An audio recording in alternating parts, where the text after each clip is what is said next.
Hello everyone and welcome to lesson 46, where we're going to have a look at a little bit of grammar as we talk about how we should order direct and indirect objects in our writing.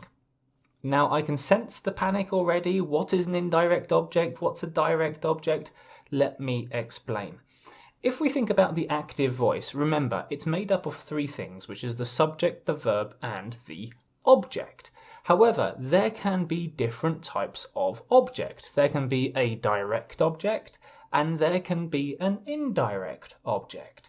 So how do I know which is which? Well, a direct object answers, as you can see behind me, who or what. So for example, we have a subject and a verb, I sent, and then the question what is the direct object. So I sent an email, or I sent a letter, or I sent a carrier pigeon, whatever it might be. That is the direct object. However, the indirect object often answers the question to what, or for what, or to whom.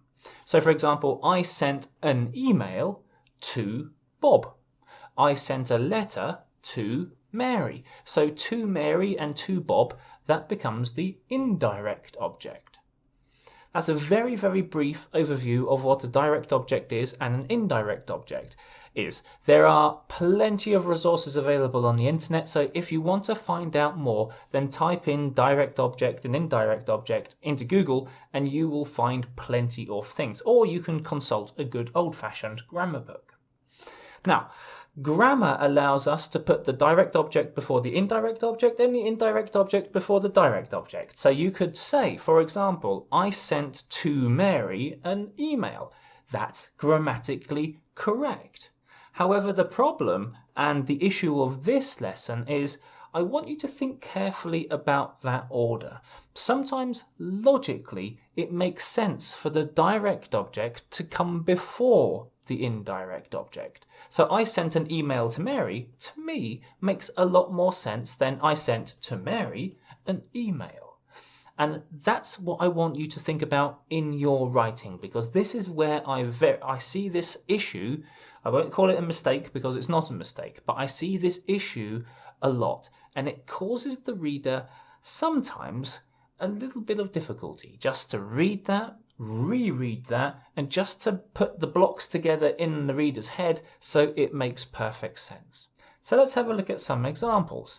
So I sent to John an email. That's the example we've already discussed. But then we've got this second one here, and you can see that I've underlined two things.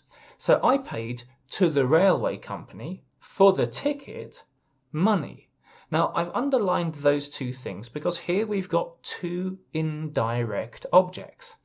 You can only have one direct object, but you can have many, potentially, indirect objects. So when you've got not just one, but two or even three indirect objects before the direct object, this is where it starts to get difficult to read. This is where I would suggest you should redraft. So how could we redraft that?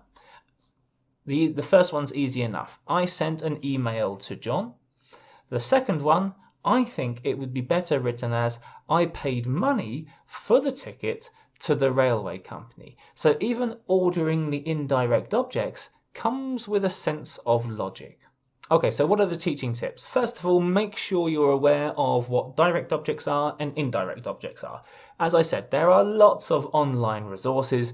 Spend some time, go read those resources, really try to find out what they are and how you perhaps should order them. And remember, those resources probably won't say put the direct object before the indirect object because grammar allows us to be flexible. But once again, just read the resources, become familiar with the topic, and then begin to think about it. Look at the examples that you'll see in those resources and think about them. And then once you're comfortable with direct and indirect objects in the resources, then start to analyze your own writing and see if you can then identify the direct object and the indirect object and ask yourself, are they in the correct order logically?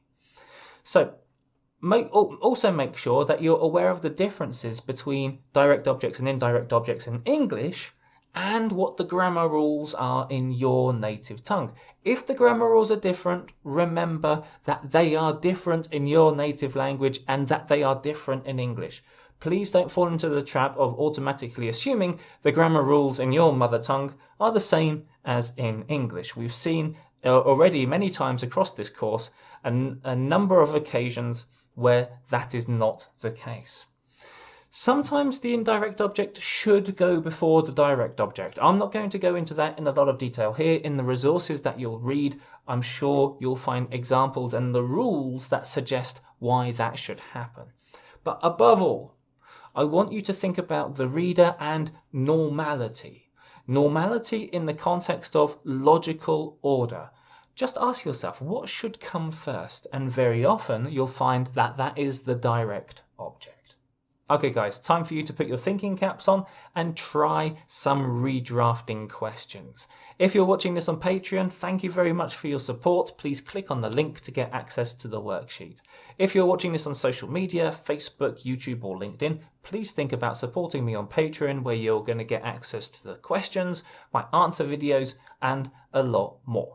So what do I want you to do? I'd like you to read the sentences below, identify the direct object and the indirect object, and then redraft the sentence putting the direct object before the indirect object. So, for example, we organized with our partners a meeting should be, in my opinion, we organized what? We organized a meeting with who?